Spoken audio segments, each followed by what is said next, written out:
হঠাৎ একদিন আমার ফোনে একটা মেসেজ আসলো। মেসেঞ্জারে ঢুকে দেখলাম মেসেজ দিয়েছে বন্ধুর ছোট বোন। কথা বলার এক পর্যায়ে বলল, ভাইয়া আপনি কি রিলেশন করেন? আমি বললাম, হঠাৎ এই কথা জিজ্ঞেস করলে? তখনও বলল, আমার এক বান্ধবী আছে, আপনাকে খুব পছন্দ করে। আমি জিজ্ঞেস করলাম কে সে? বলল, আপনি হয়তো চিনবেন। পরে আমার কাছ থেকে আমার ইমো নাম্বারটা নিল। 20 মার্চ একটা আইডি থেকে মেসেজ আসলো। আইডিটার নাম নীলপরি। জিজ্ঞেস করলাম কি আপনি? বলল, আমি মেঘলা। পরে জিজ্ঞেস করলাম কোন মেঘলা? ও বলল যে আপনি কি কাউকে আপনার নাম্বার দিয়েছিলেন? তখন আমি বুঝতে পারলাম যে এটা ওই মেয়েটাই। কথা বলার এক পর্যায়ে বলল, আমি আপনার সাথে রিলেশন করতে চাই, আপনাকে অনেক ভালোবাসি। এভাবেই আমাদের রিলেশনটা শুরু হয়। রিলেশনের 5 মাস আমাদের খুব সুন্দরভাবেই কেটে যায়। প্রতিদিন আমরা নিয়ম করে কথা বলতাম। ও আমাকে ছাড়া কিছুই বুঝতো না। একদিন হঠাৎ ও আমায় রাতে ফোন দিয়ে কান্না করতে থাকে। জিজ্ঞেস করলাম কি হয়েছে? ও বলল, ওর পরিবার নাকি ওকে বিয়ে দেওয়ার জন্য ছেলে দেখতেছে। এই কথাটা শুনে আমার বুকটা কেঁপে ওঠে। আমি কি করব কিছুই বুঝতে পারছিলাম না। ও বলল ওকে নিয়ে পালিয়ে যেতে। রাত অনেক হয়েছিল। আমি ওকে বুঝিয়ে ঘুমাতে বলি, কিন্তু আমার চোখে কোনো ঘুম আসছিল না। কি করব কিছুই বুঝতে পারছিলাম না। আমি ফ্যামিলির বড় সন্তান, আমার একটা দায়িত্ব আছে, আমার ছোট ভাই বোন আছে, আমার উপর আমার মা বাবার অনেক আশা ভরসা আছে। আমি না পারছি ওকে নিয়ে পালিয়ে যেতে, আর না পারছি ওকে হারিয়ে ফেলতে।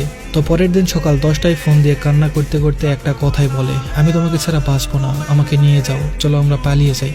আমি শুধু তাকে আশা দিয়ে রাখছিলাম যে যাব, কিন্তু আমি তো ফ্যামিলির জন্য পারছিলাম না। 3 দিন পর ওর বড় আপু ফোন দিয়ে বলল যে তুমি কি মেঘলাকে সত্যিই ভালোবাসো? আমি বললাম হ্যাঁ, সত্যিই ভালোবাসি। পরে ওর বড় আপু বলল তো বিয়ে করো না কেন? পালিয়ে নিয়ে গিয়ে বিয়ে করো। আমি বললাম আমি সেটা পারছি না, আমার 2 বছর সময় লাগবে। ওর বোন বলল, আমি চাই তোমরা ভালো থেকো, আমার বোনের কান্না আমি দেখতে পারতেছি না। তুমি শুধু এখন কোর্ট ম্যারেজ করে রাখো, কাউকে জানানোর দরকার নেই। যখন তোমার সময় হবে তখন তুমি জানিয়ে দিও। এখানে যত কিছুই হোক, তোমার ভালোবাসার মানুষটা তোমার কাছেই থাকবে সব সময়। আমি অনেক চিন্তা ভাবনা করে পরে রাজি হলাম, কিন্তু এখন টাকা লাগবে। আমার কাছে টাকা নেই, কি করব ভেবে পাচ্ছিলাম না। পরে আমার বন্ধুকে ফোন দিয়ে সবকিছু বললাম। দিনটা ছিল মঙ্গলবার 3 জুলাই 2023। ঠিক করলাম ওই দিনেই বিয়ে করব, কিন্তু কোনো একটা কারণে সেদিন আর হয়নি। তো পরের দিন সকাল 10টায় বাসা থেকে বের হলাম। দুপুরে মেঘলার বড় আপু, আমার বন্ধু আর বন্ধুর বউকে নিয়ে বিয়েটা সম্পন্ন করলাম। আমার বন্ধুকে কাগজপত্র দিয়ে বললাম, বন্ধু কাগজটা সাবধানে রাখিস। বিয়ের 2 দিন পর মেঘলার নানি মারা যায়, ও সেখানে চলে যায়। তার 1 সপ্তাহ পর শুনলাম ওর আম্মু নাকি আমাদের বিয়ের বিষয়টা জেনে গেছে। তো তারপর ওর আম্মু আমাকে বাসায় ডাকলো। আমি অনেক ভয়ে ভয়ে গেলাম, অনেক কথা হলো। আমি বললাম আমার 2 বছর সময় লাগবে। ওর আম্মু বলল ঠিক আছে, সমস্যা নেই। ওনার কথা শুনে কিছুটা টেনশন কমে গেল। সবকিছু ঠিকঠাকই চলছিল। এভাবে প্রায় 6 মাস কেটে যায়। একদিন হঠাৎ করে ও বলল ওকে নাকি দেখতে এসেছে, ছেলে পক্ষকে নাকি ওর ভাই নিয়ে এসেছে। এই কথা শুনে আমি সাথে সাথে মেঘলার আম্মুকে ফোন দিলাম। ওর আম্মু বলল তুমি টেনশন করো না, আমি সব সামলে নেব। এরকম করে প্রায় 6-7টা ছেলেকে তাড়িয়ে দিয়েছে। 1 মার্চ 2024 হঠাৎ রাত 2টার সময় ফোন আসলো মেঘলার আম্মুর ফোন থেকে। আমি বাসায় ছিলাম না, আমি একটা কাজে বাইরে গিয়েছিলাম। ফোন দিয়ে বলল মেঘলার ভাই আব্বু নাকি ওকে জোর করে ফুফাতো ভাইয়ের সাথে বিয়ে দিয়ে দিয়েছে। এই কথাটা শোনার পর আমার মাথার উপর যেন আকাশ ভেঙে পড়ে। সেদিন কতটা কষ্ট নিয়ে আমি বাসায় ফিরেছিলাম সেটা শুধুমাত্র আমিই জানি। সেদিনের পর থেকে ঘুম নাই, খাওয়া নেই, শুধু কান্না করতাম। আমার পরিবার আমাকে নিয়ে অনেক টেনশন করতো। অবশেষে সবকিছু খুলে বললাম সবাইকে।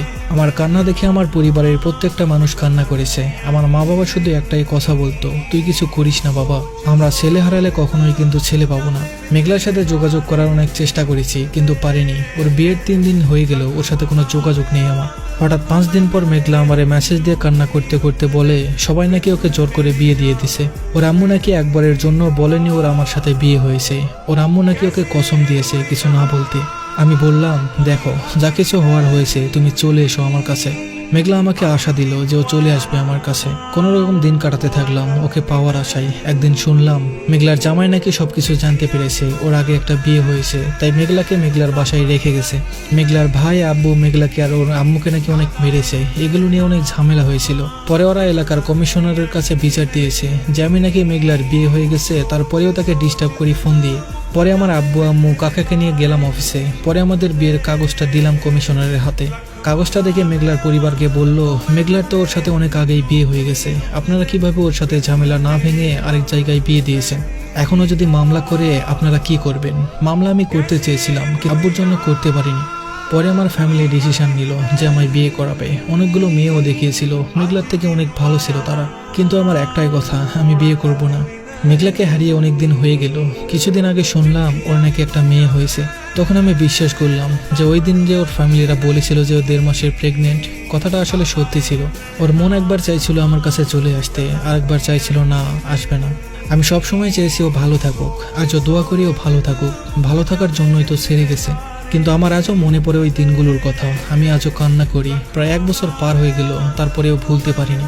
সারা জীবনে হয়তো ভুলতে পারবো কিনা জানি না, তবুও দোয়া করি ভালো থাকুক আমার ভালোবাসা।